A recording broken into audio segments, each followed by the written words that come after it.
Hey Queens, welcome back. So somebody was asking me if dark feminine energy was about being seductive and about looking or dressing a certain way and just that kind of stuff, right?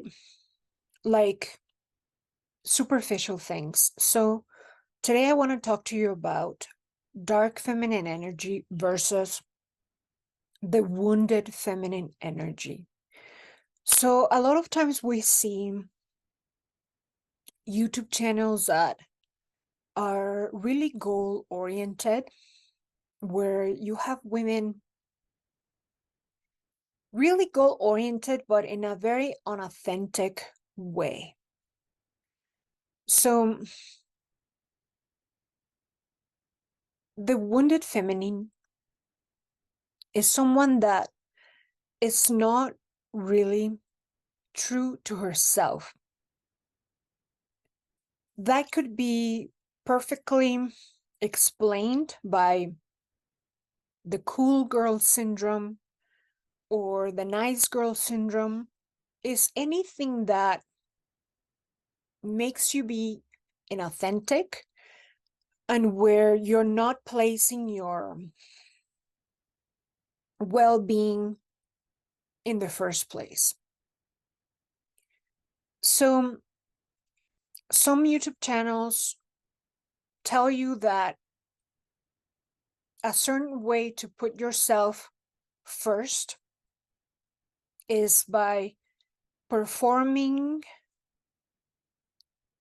by pretty much being a pick-me in heels and dark lipstick and all of that stuff, looking a certain way for you to be able to get this or that from a man, right? So you'll have the examples of, I don't know, someone who wants to marry a guy that is 70 so that she can secure her financial future. Well, this is something that is not authentic to her. That's an example. But what I want to highlight more than the wounded is what is the true dark feminine energy.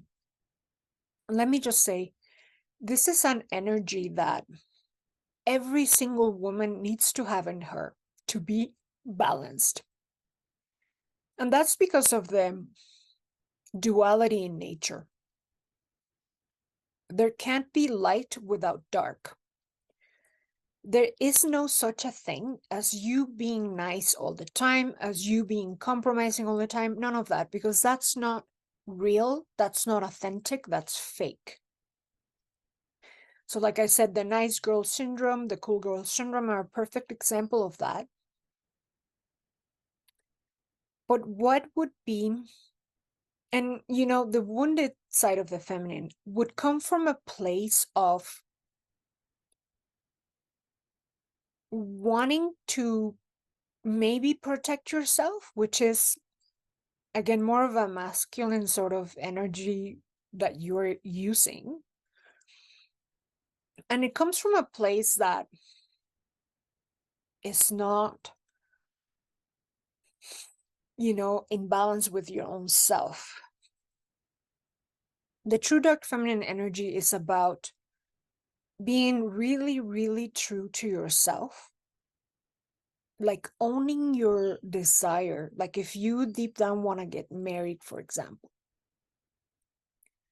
but you have been too scared to say it when you're out on dates or on your dating profile or anywhere, just so that you don't appear desperate.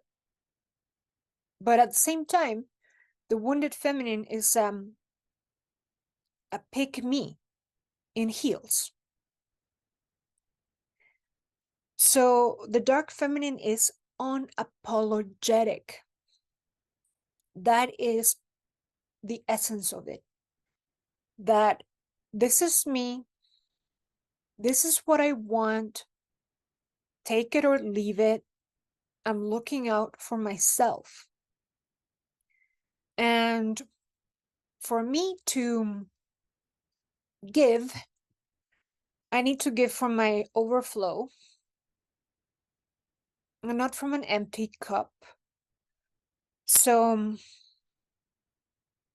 I wouldn't be someone to sacrifice my own self, right? To, like, think about the example of the child in the plane. Before you put their mask on, you have to put your own mask first. So without you being okay, without you being taken care of first,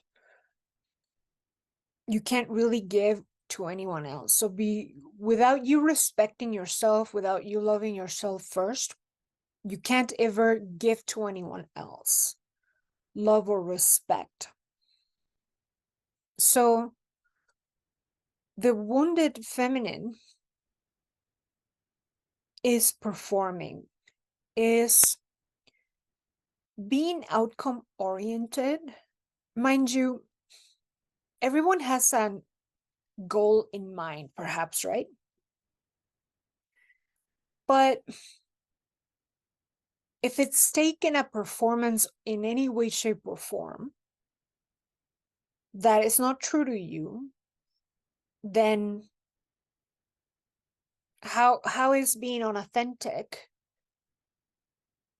anything helpful to you? Because at the end of the day, you'll want to go after your desire, at the end of the day. So you being seductive, you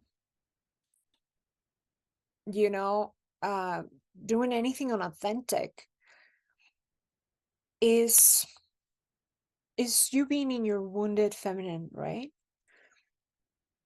And that's just a part of it. But what I want to make clear is that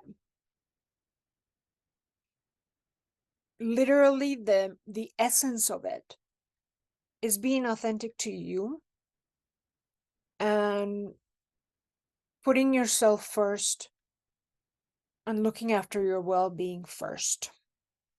So I just wanted to make a small video on this topic since, I get a lot of questions of, do I need to be more seductive to be in my feminine energy?